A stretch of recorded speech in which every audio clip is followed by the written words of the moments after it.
हमारा अगला प्रश्न है, निम्नलिखित बहुपदों के मध्य पद तोड़कर गुणनखंड कीजिए। बहुपद दिया हुआ है 144 x वर्ग धन 24 x धन 1। इस बहुपद का मानक वर्ग बहुपद ax वर्ग धन bx धन c से हम तुलना करेंगे।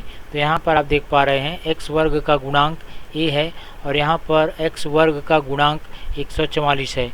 तो तुलना से आप लिख सकते हैं a बराबर 144। इसी प्रकार यहाँ पर x का गुणांक धन b है और यहाँ पर x का गुणांक धन 24 है। तो इसे आप तुलना से लिख सकते हैं b बराबर धन 24। आगे बढ़ते हैं, यहाँ पर अंतिम पद है धन c और यहाँ पर c के स्थान पर है धन 1। तो इसे आप लिख सकते हैं c बराबर धन 1।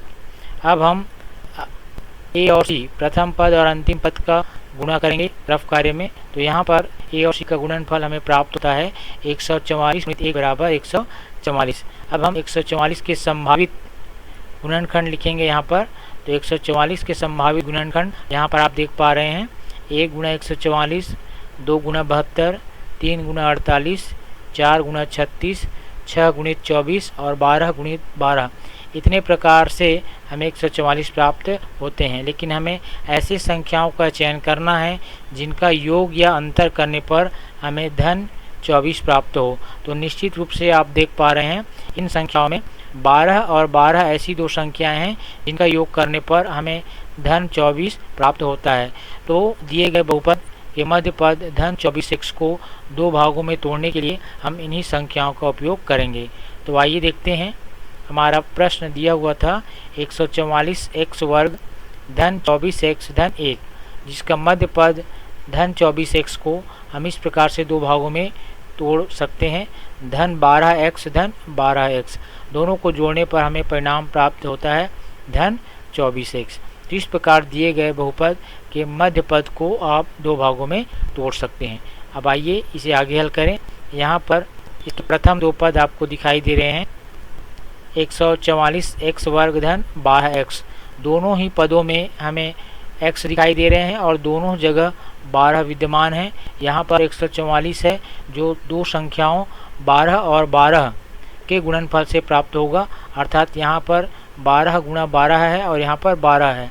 तो दोनों जगह से हम 12x उभयनिष्ठ लें तो यहाँ पर हमें परिणाम प्राप्त होगा। यहाँ से 12x निकल गया तो यहाँ पर बचेगा 12 और x वर्ग में से x बाहर निकालने पर x बचेगा, अर्थात 12x निकल जाने पर कोष्ठक के अंदर यहाँ से हमें शेष प्राप्त होगा 12x। आगे बढ़ते हैं, 12x में से 12x बाहर निकल गया तो यहाँ पर बचेगा धन 1। ठीक है, अब हम अंतिम दो पद की ओर बढ़ते हैं। यहाँ पर है 12x धन 1। तो यहाँ पर उभयनिष्ठ हमें धन 1 निकालना पड़ेगा। तो अंतिम दो पद 12x धन 1 से हम उभयनिष्ठ धन 1 निकालें तो हमें फिर से वही पद प्राप्त होंगे कोष्ठक के अंदर 12x धन 1।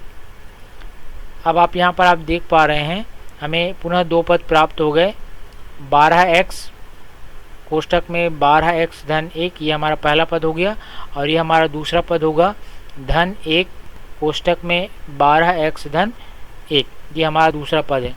अब यहाँ पर आप देख पा रहे हैं दोनों पदों में 12x धन 1 दोनों पदों में उभयनिष्ठ है। तो इसे हम अगले पद में पुनः उभयनिष्ठ ले लेंगे।